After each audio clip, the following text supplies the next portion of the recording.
Shalom, puji Tuhan, haleluya. Pada pagi hari ini kita akan masuk dalam renungan online. Mari kita satukan hati, kita sama-sama mau berdoa. Terima kasih Tuhan Yesus untuk berkat-Mu pada hari ini.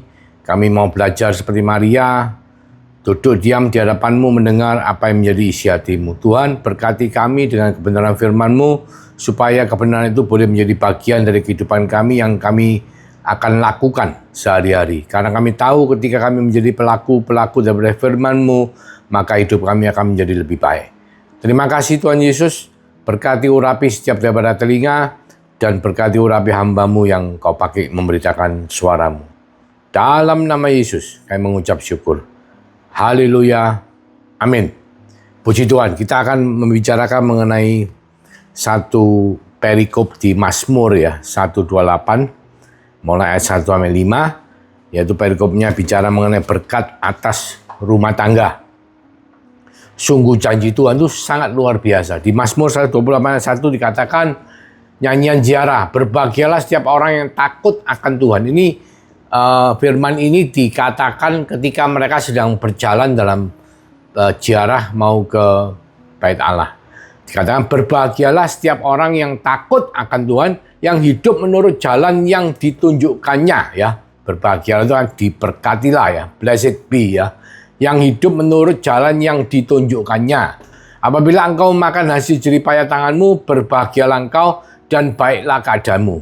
Istrimu akan menjadi seperti pohon anggur yang subur di dalam rumahmu, anak-anakmu seperti tunas pohon zaitun di sekeliling mejamu.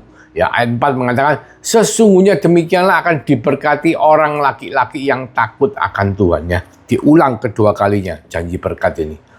Kiranya Tuhan memberkati engkau dari Sion, supaya engkau melihat kebahagiaan Yerusalem seumur hidupmu, dan melihat anak-anak dari anak-anakmu, damai sejahtera atas Israel. Jadi dua kali disebut kalau laki-laki atau orang yang takut akan Tuhan, itu akan diberkati, akan berbahagia. Nah, kita harus ngerti yang dimaksud takut akan Tuhan itu artinya itu seperti apa ya. Kita lihat di pengertian daripada takut akan Tuhan. Dikatakan di Amsal 9 ayat 10 dikatakan permulaan hikmat adalah takut akan Tuhan ya. Ayat ini mengatakan bahwa takut akan Tuhan itu merupakan awal dari segala hikmat dan pengetahuan. Jadi tanpa adanya takut akan Tuhan, kita itu dianggap tidak berhikmat, kita dianggap tidak berpengetahuan. Ya, penjelasannya seperti ini. Takut akan Tuhan itu di dalam Alkitab itu bukan sekedar cuma takut karena wah Tuhan itu wah gimana, melainkan rasa hormat ya, rasa kagum dan taat kepada Tuhan. Karena kita harus mengerti bahwa takut akan Tuhan karena Tuhan ini pencipta dari langit dan bumi, sorga dan pencipta dari saudara sekalian, saya dan saudara sekalian. Ya, jadi harus ada rasa respect ya, hormat ya, honor ya. Ya, hikmat berbicara tentang hati dan yang dikejar orang ya. Itu pertama kali itu bicaranya itu mengenai takut akan Tuhan, punya respect sama Tuhan, mengerti bahwa kita ini ciptaannya Tuhan. Pertama, ya. Itu awal dari segala pengetahuan ya. Dikatakan hikmat Allah adalah hikmat yang berasal dari Allah itu sendiri, sedangkan hikmat manusia adalah kemampuan seorang dalam berpikir dan bertindak. Jadi yang kita maksud dengan hikmat takut akan Tuhan itu hikmat yang dari Allah, bukan sekedar dari pengertian kita semata-mata ya. Tapi kita harus mengerti bahwa hikmat itu diberikan oleh Allah kepada kita untuk mengerti bahwa kita ini ciptaannya Dia. Sehingga takut akan Dia itu merupakan satu hal yang wajar. Wajar dalam konteks sebagai yang diciptakan Tuhan. Sikap hidup yang mencerminkan integritas, etika, dan moralitas sesuai ajaran Kristus. Itu adalah cara kita mengekspresikan takut akan Tuhan. Jadi takut akan Tuhan itu bukan sekedar ketakutan, enggak. Tapi karena kita itu sungkan, karena kita hormat, respect ya, dikatakan takut akan Tuhan. Hikmatnya itu adalah kita itu akhirnya harus berintegritas. Jadi meskipun ada orang yang lihat, kita tetap tidak berbuat hal-hal yang bertentangan dengan apa yang Tuhan mau. Ya, bermoral, beretika, dan lain sebagainya. Nah, itu adalah bagian dari arti takut akan Tuhan ya. Rasa takut yang sehat terhadap konsekuensi dari Tuhan yang menyebabkan kita tuh segera bertobat kalau kita melakukan kesalahan dan berusaha supaya membuat keputusan-keputusan yang bijaksana, keputusan-keputusan yang tidak nyeleneh, tidak melanggar perintah Tuhan. Ya, hormat, kagum, taat kepada Tuhan. Ya, sebagai perasaan bersyukur dan berserah. Ya, karena Dia adalah pencipta kita adalah ciptaan. Dan di dalam Alkitab dikatakan takut akan Tuhan merupakan sikap yang harus dimiliki oleh setiap orang Kristen.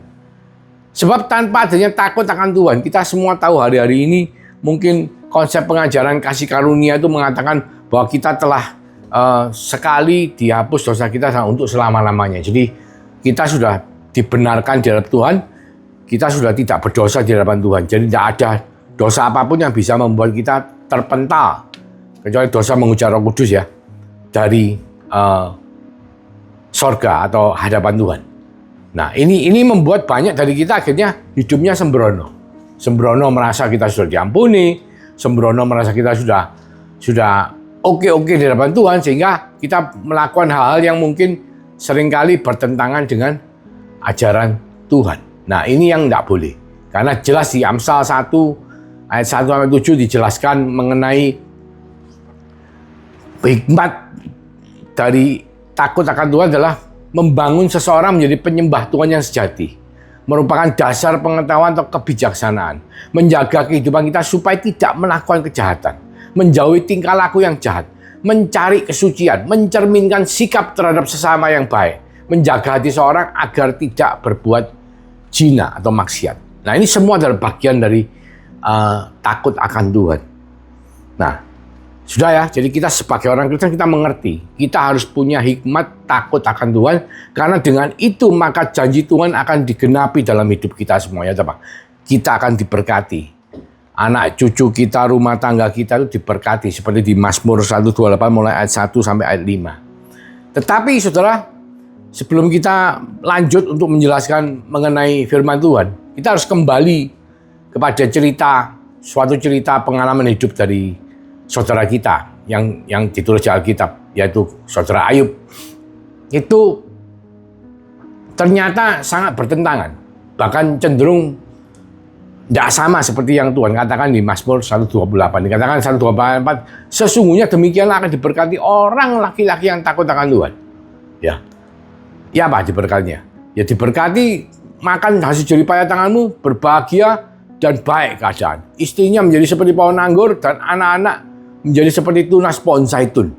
Tapi kenyataannya apa yang kita tahu dari ceritanya Ayub? Ayub kita semua tahu bahwa dia adalah seorang laki-laki yang sangat kaya di tanah Uz.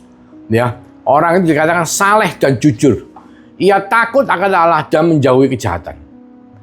Dan zamannya Ayub ini bicara mengenai zamannya Musa, saudara. Dia itu dikatakan keturunan dari Esau ya, Edom ya. Dia itu zamannya Musa. Bahkan kitab Ayub ada kemungkinan yang nulis kalau tidak Ayub sendiri ya Musa yang nulis. Nah, jadi zaman itu memang kita tahu bahwa di zaman Musa itu hukum Taurat diturunkan, orang mulai menebus dosa dengan membakar korban di atas mezbah. Tapi kita juga semua tahu bahwa keturunan Abraham itu memang sudah punya kebiasaan untuk membakar mezbah, untuk mempersembahkan korban kepada Tuhan. Mulai dari Pak Abraham ya, Ishak ya, Yakub, semua itu memang mengerti bahwa mereka itu harus membakar korban, membakar mezbah, membuka mezbah dan mempersembahkan korban untuk Tuhan, untuk supaya mereka bisa menyembah Tuhan mereka. Nah, lanjut ya. Jadi katakan Ayub itu takut akan Allah dan menjauhi kejahatan. Ayat 2, ia mendapat 7 anak laki-laki dan 3 anak perempuan. Jadi anaknya 10, saudara. Dikatakan ia memiliki 7.000 ekor kambing domba, 3.000 unta, 500 pasang lembu, 500 keledai betina, dan budak-budak dalam jumlah yang sangat besar. Sehingga orang ini adalah orang terkaya dari semua orang di sebelah timur. Jadi ini orang ini sudah terkenal, saudara. Jadi kayak bicara di Indonesia mungkin salah satu konglomerat gitu ya. Nah, di daerah timur dia itu dikatakan terkaya. Jadi semua orang tahu bahwa dia itu sangat kaya. Anaknya 10, 7 laki, 3 perempuan. Nah, kita lihat apa yang terjadi. Anak-anaknya yang laki ini seringkali mengadakan pesta di rumah mereka masing-masing menurut giliran, dan ketiga saudara perempuan mereka diundang untuk makan dan minum bersama-sama mereka. Jadi ini anak-anaknya ini Ya, bukan dikatakan kayak wah seneng bantu orang tuanya kerja di kantor ya, atau ngembalakan peternakannya dan lain sebagainya, manage farmingnya, enggak. Tapi dikatakan yang laki-laki ini biasa mengadakan pesta di rumah mereka masing-masing menurut giliran. Berarti apa? Gantian, saudara. Mereka itu pesta terus, yang laki-laki gantian. Dan yang perempuan ikut terus diundang bareng. Jadi kalau bicara dari sisi info yang kita dapat, yang kaya kan Ayub. Ya, anak-anaknya tidak dikatakan kaya. Yang kerja kan Ayub. Anak-anaknya dikatakan apa? Pesta. Pesta, sering pesta ya. Kita bisa bayangin ya, kalau orang itu sehari-hari kerjanya cuma pesta ya. Apalagi gantian, dari pesta satu pindah ke pesta lainnya, pindah lagi ke pesta lainnya. Tentunya kehidupannya juga mungkin tidak sesuai dengan gambaran kita sebagai anak Tuhan. Seharusnya kita harus hidup bagaimana gitu ya. Meskipun Tuhan memberkati kita luar biasa, bukan berarti kita bisa melakukan hal itu dengan tidak menimbulkan banyak permasalahan ya di kemudian hari ya, termasuk mungkin digosipin dan jatuh ke dalam dosa dan lain sebagainya ya. Di ayat 5 dikatakan setiap kali apabila hari-hari pesta telah berlalu, Ayub memanggil mereka dan menguduskan mereka. Jadi anaknya Ayub ini setelah pesta selesai itu dipanggil sama Ayub, dikuduskan, saudara. Ya saudara, kalau misalnya saudara imam di bait Allah pun, saudara kan tidak bisa menguduskan orang berdosa kalau orang berdosanya itu sendiri tidak bawa korban dipersembahkan untuk minta ampun. Itu satu. Kedua, dia bertindak sebagai imam, dia menguduskan. Ya, satu. Kedua, terus keesokan harinya, besoknya ya, pagi-pagi, Ayubnya bangun, lalu menyembelih korban. Ya, sejumlah semua. Jadi setiap anaknya dikasih sembelihan, korban sembelihan. Sebab pikirnya mungkin anak-anakku sudah berbuat dosa dan telah mengutuki Allah di dalam hati. Demikianlah dilakukan Ayub senantiasa. Jadi Ayub itu berpikir, kalau dia melakukan hal itu, maka anak-anaknya ini, misalnya pun anaknya berbuat dosa itu diampuni. Sudah finish, selesai, istilahnya beres. Apakah boleh kita melakukan pengampunan dosa seperti itu sebagai orang tua? Dikatakan kalau kita itu sebagai orang tua, kita boleh menguduskan kehidupan anak-anak kita dengan kita yang mempersembahkan korban, kita minta ampun, berdoa buat mereka, tapi mereka sendiri yang bersangkutan tidak melakukan apa-apa. Tapi terus tiap hari, tiap kali pesta giliran. Ya, antara laki satu sampai laki yang ketujuh, yang perempuan malah ikut terus juga. Nah, ini pertanyaan yang harus kita pikirkan bersama ya. Lalu di ayat berikutnya dikatakan bahwa akhirnya apa yang terjadi? Pada satu hari ketika ada pertemuan di sorga antara para malaikat ya, termasuk malaikat yang katanya si jahat itu, si iblis si jahat itu. Terus Tuhan ngomong, loh kamu lihat anakku Ayub, wah orangnya saleh ya, tidak berbuat dosa, selalu takut akan Allah, berusaha menyenangkan hatiku. Terus si jahat ngomong gini, oh iya karena kamu memagari di sekelilingnya, coba kamu ambil hartanya. Pasti dia tidak akan taat lagi sama Tuhan. Katanya si jahat ya, katanya si iblis. Akhirnya yang terjadi adalah Tuhan ngomong, ya sudah kamu cobai dia, tapi jangan ambil nyawanya. Ya, jangan diambil orangnya maksudnya. Akhirnya saudara tahu apa yang terjadi? Satu hari ketika mereka sedang berpesta, mereka dirampok habis. Peternakannya dirampok habis, kebakar, bahkan dikatakan semua anaknya itu mati, saudara. Harta bendanya habis semua. Jadi Ayub ini kehilangan harta, anak-anaknya semua mati. Terus Ayub dalam keterpurukannya, dia tetap percaya sama Tuhan. Dan dia tetap tidak berdosa. Dikatakan dia tetap tidak berdosa dengan mulutnya. Tetapi akhirnya si jahat datang lagi. Tuhan kan ngomong, lihat Ayub kan tetap setia kan, tetap taat gitu ya. Terus iya soalnya kamu masih menjaga dia. Akhirnya diizinkan untuk diambil kesehatannya. Tapi Tuhan ngomong jangan ambil nyawanya. Akhirnya Ayub kesehatannya diambil, dia menjadi sakit, gatel-gatel ya. Dan semua orang lari menjauhi dia karena dia sudah habis, tidak punya apa-apa. Dulunya dia yang dikatakan orang terkaya, anaknya 10, hartanya luar biasa terkaya di timur. Ternyata dia habis, bahkan tubuhnya penyakit ya. Akhirnya ditinggal. Tapi tetap dikatakan dia tidak berdosa dengan mulutnya. Nah, sekarang kita mau menganalisa. Sebab dikatakan apa? Firman Tuhan di Mazmur 128 ayat 4 dikatakan, diberkatilah laki-laki yang punya takut akan Tuhan. Ya, seperti demikian. Nah, Ayub ini takut akan Allah. Tapi kenyataannya, dia tuh bukannya diberkati. Ya memang awalnya, wah, dia orang terkaya. Tapi dia kehabisan semua. Bahkan anak-anaknya pun mati, saudara. Terbunuh. Hartanya habis, tubuhnya kena sakit. Digaruk-garuk sampai berdarah-darah, enggak sembuh-sembuh. Kok bisa begitu? Katanya diberkati, takut akan Tuhan. Tapi kok kenyataan kehidupannya Ayub malah menderita seperti itu. Bahkan saudara kalau tahu ya, Ayub itu kan ceritanya kalau kita baca dari kitab Ayub, itu dia itu dihibur oleh 3 temannya. Ada 4 semuanya ya. Yang satu Elihu itu muda, yang 3 ini sudah senior istilahnya. Dia dihibur. Dan teman-temannya ini semua itu menyalahkan dia. Menyalahkan bahwa Ayub ini pasti berdosa. Ayub ini pasti melakukan kesalahan. Karena manusia itu tidak sempurna. Tapi Ayub tetap bersikukuh bahwa dia itu tidak bersalah. Dia itu mengeluh. Dia tidak menghujat, tapi dia mengeluh. Aku ini tidak salah, tapi Tuhan kok kasih aku hal seperti ini. Gitu loh. Nah itu yang terjadi. Sehingga pertama ketika dia kehilangan anak, kehilangan harta, dia mengeluh, sehingga akhirnya karena dia mengeluh, ada orang itu merasa kayak tidak puas gitu ya, mengeluh, kok aku gini Tuhan, kok gini gitu. Akhirnya dia diizinkan untuk menderita sakit penyakit. Karena sakit penyakit itu semua dari dalam hati kita, dari dalam pikiran kita. Kalau pikiran kita tidak benar, hati kita tidak benar. Kita istilahnya orang itu kalau zaman hari ini stres ya, stres itu hormon kortisolnya naik. Hormon kortisol kalau naik, itu tubuh kita ini imunitasnya turun. Nah kalau imunitas turun, saudaraku, pada zaman COVID kapan hari, wah orang stres, begitu kena COVID, langsung ICU. Itu yang terjadi. Dan yang kita lihat pada kisahnya Ayub ini, sebetulnya begini, yang memberi sakit penyakit siapa? Bukan Tuhan kan? Yang memberi hartanya habis, dirampok siapa? Bukan Tuhan kan? Si jahat kan? Yang memberi anaknya sampai mati siapa? Bukan Tuhan kan? Si jahat. Nah, kok si jahat bisa? Karena apa? Karena si jahat ini ketika punya pijaan, dia akan mampu melakukan itu. Dan Tuhan itu di dalam keadilannya. Di dalam keadilannya, Tuhan kita itu mengasihi saudara dan saya. Setiap daripada kita. Tapi dia itu Tuhan yang setia dan adil. Ada kata-kata adil. Adilnya apa? Kalau kita misalnya gini loh. Kita tuh melakukan sesuatu sehingga membuka celah. Dan celah itu secara firman bisa dimasukin. Contoh seperti ini.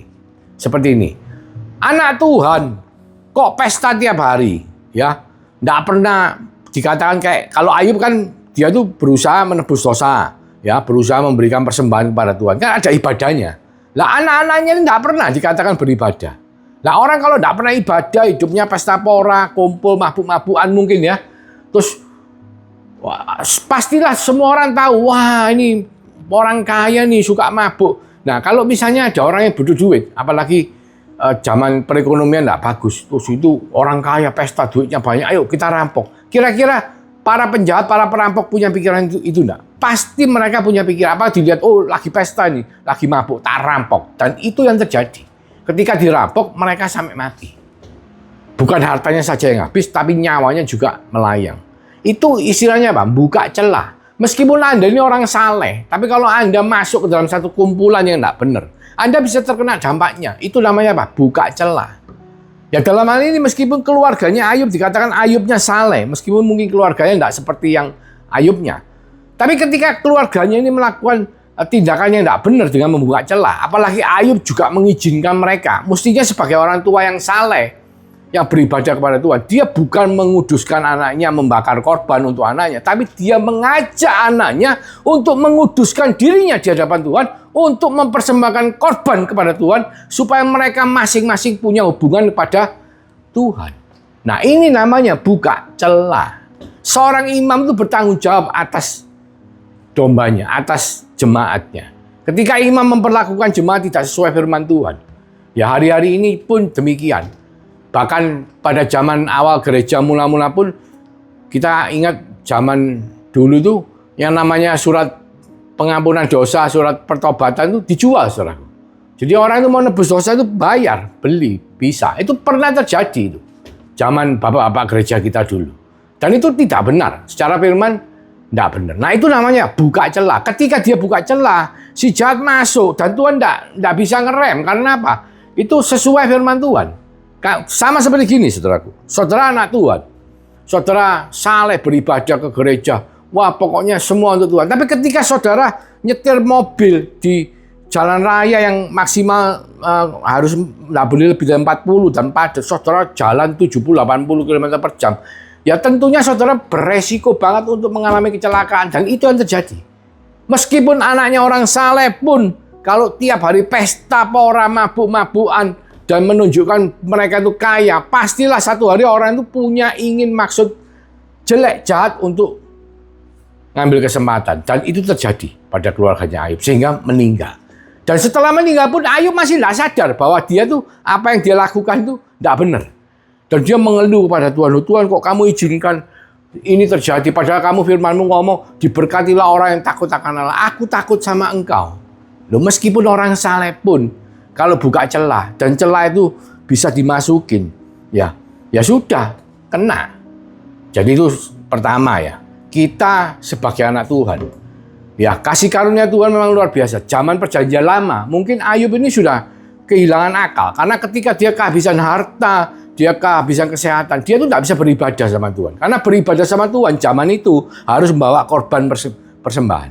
Kalau orang miskin, bawa korban dari mana? Tidak bisa. Tapi hari ini puji Tuhan, dengan matinya Yesus Kristus di atas kayu salib, dan bangkit pada hari yang ketiga, dan naiknya ke sorga, dan mencurahkan Roh Kudus bagi setiap daripada kita yang beriman kepada Dia sebagai Tuhan dan Juru Selamat, maka kita sudah punya korban anak domba Allah. Sehingga apa? Sehingga kita bisa menghampiri tahta kasih karunia Tuhan tanpa harus kita membawa korban, tanpa kita harus membawa apapun. Jadi cukup kita berdoa, membawa hati kita dengan penuh keberanian iman kita untuk menghadap tahta kasih karunia Tuhan dan berdoa, minta ampun, masuk ke dalam pertobatan. Ya, memang bedanya di situ. Cuman zamannya Ayub dulu memang tidak dikatakan, tapi memang secara kita tahu bahwa zaman perjanjian lama kalau mau berdoa kepada Tuhan harus membawa korban. Dan Ayub kelihatannya selama dia menggerutu, saudara tahu berapa lama dia diizinkan Tuhan mengalami penderitaan? 18 tahun, saudaraku, itu bukan waktu yang singkat. Saudara mungkin kalau zaman pandemi 3 tahun, 4 tahun itu sudah kayaknya lama. Ini 18 tahun, saudara. Kehilangan anak, kehilangan harta, kehilangan kesehatan. Bahkan istrinya pun mungkin sudah tidak mau dekat-dekat sama dia. 18 tahun. Dan kita lihat dari perikop yang diceritakan demi perikop, pasal demi pasal sampai pasal 42. Itu diceritakan bagaimana 3 temannya itu selalu menegur Ayub. Dan Ayub selalu merasa dirinya itu benar. Dirinya tidak salah. Dirinya benar, dirinya tidak salah. Sampai akhirnya teman yang terakhir, Elihu, yang katanya masih muda, dia memberitahu hal yang benar kepada Ayub. Bahkan dia ngomong, karena apa? Karena pengenalan temannya itu kepada Tuhan jauh lebih benar daripada pengenalan 3 temannya yang Elihu ini lebih mengenal Tuhan daripada 3 temannya yang pertama. Sehingga dia ngomong sama Ayub, memberitahu Ayub, kamu tidak boleh gitu. Kamu tidak mengenali Allahmu. Allahmu ini luar biasa.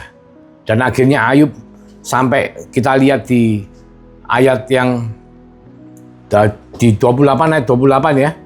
Ayub 28 ayat 28 dikatakan, tetapi kepada manusia yang berfirman, sesungguhnya takut akan Tuhan itulah hikmat dan menjauhi kejahatan itulah akal budi. Nah, ini Ayub sendiri yang ngomong. Ayub ngomong ini. Dia ngomong takut akan Tuhan itu hikmat dan menjauhi kejahatan itulah akal budi. Tetapi ketika dia mungkin bisa ngomong, dia ngerti. Ketika dia menguduskan anaknya, ketika dia mempersembahkan korban untuk anaknya, dia tuh tidak mikir bahwa apa yang dilakukan anaknya itu bisa-bisa itu kejahatan. Dan dia malah menguduskan. Bukan menjauhi. Menjauhi kan bilangin anaknya, kamu jangan seperti itu. Enggak. Malah dikuduskan. Malah dimintakan ampun. Supaya anaknya diampun. Padahal dia sendiri tahu, takut kalau anaknya berbuat kejahatan. Nah ini loh. Ini sesuatu yang kontradiksi. Sehingga dengan itu dia tuh buka celah. Dan buka celahnya itu yang membuat akhirnya apa? Sampai Tuhan sendiri itu marah sama Ayub. Ngomong, kamu tuh loh nggak ngerti waktu dunia dijadikan kamu di mana? Waktu aku ngukur semua membentang langit, membentang lautan, samudra itu kamu kemana? Waktu aku menciptakan binatang yang luar biasa seperti buaya, udane, kamu di mana? Sampai Tuhan tuh marah ngomong sama Ayub. Kamu tuh loh ciptaanku, nggak ngerti apa-apa. Kok beraninya kamu ngomong bahwa kamu nggak salah? Ya. Tuhan nggak membuat Ayub sakit. Tuhan tidak membunuh anaknya, enggak. Tapi ketika Tuhan mengangkat pagar, ya seperti saudara dan saya, oleh karena kasih karunia Tuhan, kita diberkati Tuhan, dilindungi Tuhan. Tapi ketika kita membuka celah, kalau Tuhan tidak nutupi kita, habis kita. Karena apa? Karena si jahat itu seperti singa, mengaum-ngaum mencari mangsa. Tidak pernah tidur. Begitu ada anak Tuhan, terutama anak Tuhan. Kalau yang belum ikut Tuhan, lain mungkin. Kalau sudah anak Tuhan, belum ikut Tuhan kan ikut setan. Sudah anak Tuhan, begitu buka celah, mereka itu berusaha langsung makan, saudara. Makanya kita hari-hari ini, ya seperti kita lihat mentornya Ayub ini, temannya 3 itu kalau kita katakan hari ini mentor yang kurang baik. Jadi kalau saudara hari ini masuk dalam satu penderitaan yang mungkin belum ada jalan keluarnya, saudara harus cari mentor yang benar, mentor yang betul-betul kenal sama Tuhan, seperti Elihu, ya mentor yang muda tapi kenal sama Tuhan sehingga dia bisa memberitahu Ayub hal-hal yang benar. Kalau Anda menghadapi sendiri, Anda terus tidak ngerti. Anda merasa benar, Anda merasa mengeluh sama Tuhan, itu celahnya makin besar. Celah yang saudara buka, batu pijakan yang saudara berikan kepada si jahat itu makin besar. Karena apa? Saudara, hati saudara ini menjadi pijakannya si jahat. Sehingga si jahat itu nanti bercokol di sini. Membuat saudara ini mengalami satu akar pahit. Membuat saudara ini akhirnya mungkin malah bisa-bisa menjauh daripada Tuhan. Padahal seharusnya kalau kita sebagai anak Tuhan, warga kerajaan sorga, kita tuh harus tetap masuk di dalam wilayah kekuasaannya Tuhan. Mendekat dalam jalur wilayahnya Tuhan. Supaya kita tidak dimangsa sama si jahat. Karena kalau kita keluar dari teritorinya Tuhan, kita masuk ke teritorinya musuh, kita tuh jadi sasaran empuk. Seperti Ayub dan keluarganya. Dikatakan di Ayub 42 ayat 2, akhirnya apa? Ayub sadar karena Tuhan sudah mengingatkan dia. Dia ngomong gini, aku tahu Tuhan bahwa engkau sanggup melakukan segala sesuatu dan tidak ada rencanamu yang gagal. Ya, di ayat 5 dikatakan, hanya dari kata orang saja aku mendengar tentang engkau. Tetapi sekarang mataku sendiri memandang engkau. Jadi dulu tuh Ayub tuh denger tok, enggak betul-betul kenal. Sampai akhirnya dia tuh dibawa oleh mentornya itu, temennya itu Elihu itu, yang betul-betul kenal sama Tuhan, dicelikkan matanya dan Ayub sendiri melihat Tuhan. Ngerti dia, wah iya aku ini salah. Dulu aku tidak pernah berusaha untuk mengenal Tuhan. Sekarang aku tahu, dulu aku dengar dari orang. Ya, terus akhirnya Ayub bertobat. Oleh karena itu aku mencabut perkataanku dan dengan menyesal aku duduk dalam debu dan abu. Ayat 6 dikatakan. Ayat 7, setelah Tuhan mengucapkan firman itu kepada Ayub, maka firman Tuhan kepada Elifas, orang Teman, murkaku menyala terhadap engkau dan terhadap kedua sahabatmu, dan karena kamu tidak berkata benar tentang aku seperti hambaku Ayub. Oleh sebab itu ambillah 7 ekor lembu jantan dan 7 ekor domba jantan dan pergilah kepada hambaku Ayub, lalu persembahkanlah semua itu sebagai korban bakaran untuk dirimu, dan baiklah hambaku Ayub meminta doa untuk kamu, karena hanya permintaannya lah yang akan kuterima, supaya aku tidak melakukan aniaya terhadap kamu, sebab kamu tidak berkata benar tentang aku seperti hambaku Ayub. Jadi saudara, hidup ini memang tidak selalu mulus. Meskipun saudara diberkati Tuhan, meskipun saudara melakukan firman Tuhan, terkadang ketika kita buka celah, si jahat masuk ke dalam celah yang kita buka dan menyerang kehidupan kita. Dan ketika kita masuk dalam satu pergumulan seperti yang Ayub alami, ingat satu saudaraku, saudara harus punya mentor yang betul-betul bisa membawa saudara makin mengenal Allah, makin mengenal Tuhan kita Yesus Kristus. Sehingga saudara bukan malah menjauh, malah punya akar pahit, tapi saudara mendekat kepada Tuhan, mencari tahu celah mana yang saudara sudah buka. Supaya apa? Supaya segera saudara bertobat. Seperti Ayub, mencabut perkataannya semua. Karena celahnya dia di mulutnya. Dikatakan dia tidak berdosa, tapi dia mengeluh. Dia merasa dia tidak salah. Padahal apa yang dilakukan, Tuhan kan ngomong, dia sendiri mengerti bahwa harus menjauh dari kejahatan. Takut Tuhan dan menjauh dari kejahatan. Tapi kenyataannya apa? Anaknya berbuat hal seperti itu, dia namanya anak sendiri, akhirnya meremelek dianggap tidak apa-apa. Dan itu yang terjadi, saudara. Sehingga dia mengalami 18 tahun penderitaan. sampai akhirnya dia bertobat. Bertobatnya karena dia dibawa oleh mentornya, mengenal Allahnya dengan benar, dan dia menjabut bertobat, menjabut perkataannya, menyesal, dan Tuhan mengampuni dan memulihkan semuanya. Sehingga janji berkat Tuhan itu digenapi dalam kehidupan Daud. Dikatakan di Ayub 42 ayat 10, lalu Tuhan memulihkan keadaan Ayub setelah ia meminta doa untuk sahabat-sahabatnya. Dan Tuhan memberikan pada Ayub 2 kali lipat dari segala kepunyaannya dahulu. Tuhan memberkati Ayub dalam hidupnya yang selanjutnya lebih daripada dalam hidupnya yang dahulu. Ia mendapat 14.000 ekor kambing domba dan 6.000 unta, 1.000 pasang lembu, dan 1.000 ekor keledai betina. Saudara, mungkin saudara sekarang lagi dalam pergumulan. Mungkin saudara merasa doa-doa saudara tidak dijawab. Mungkin saudara merasa, loh Tuhan, aku ini sudah kurang apa sama Tuhan? Kenapa Tuhan kok masih izinkan ini semua terjadi? Ayo kita belajar dari apa yang telah Ayub alami. Jangan biarkan masalah ini berlarut-larut. Pasti ada celah yang telah terjadi. Dan celah itu saudara harus punya mentor, saudara harus bergereja, saudara harus punya bapak rohani, ya, yang bisa membawa saudara untuk sampai bisa mengenal Allah lebih lagi melalui firman-Nya, melalui latihan ibadah saudara, melalui kehidupan doa saudara. Dan pastikan saudara hidup bertobat kembali kepada Tuhan. Supaya apa? Supaya firman Tuhan itu digenapi dalam hidup saudara. Firman yang mana, Pak? Firman yang mengatakan di Mazmur 128 mulai ayat 1 sampai 5. Berbahagialah setiap orang yang takut akan Tuhan, yang hidup menurut jalan yang ditunjukkannya. Apabila engkau memakan hasil jerih payah tanganmu, berbahagialah engkau dan baiklah keadaanmu. Istrimu akan menjadi seperti pohon anggur yang subur dalam rumahmu, anak-anakmu seperti tunas pohon zaitun sekeliling mejamu. Sesungguhnya demikianlah akan diberkati orang laki-laki yang takut akan Tuhan. Kiranya Tuhan memberkati engkau dari Sion, supaya engkau melihat kebahagiaan Yerusalem seumur hidupmu dan melihat anak-anak dari anakmu, damai sejahtera atas Israel. Haleluya. Terima kasih Tuhan Yesus untuk berkat firman-Mu.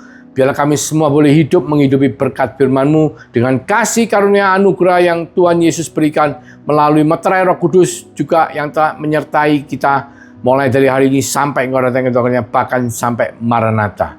Di dalam nama Tuhan Yesus Kristus, kami mengucap syukur, kami berdoa. Haleluya. Amin. Tuhan Yesus memberkati.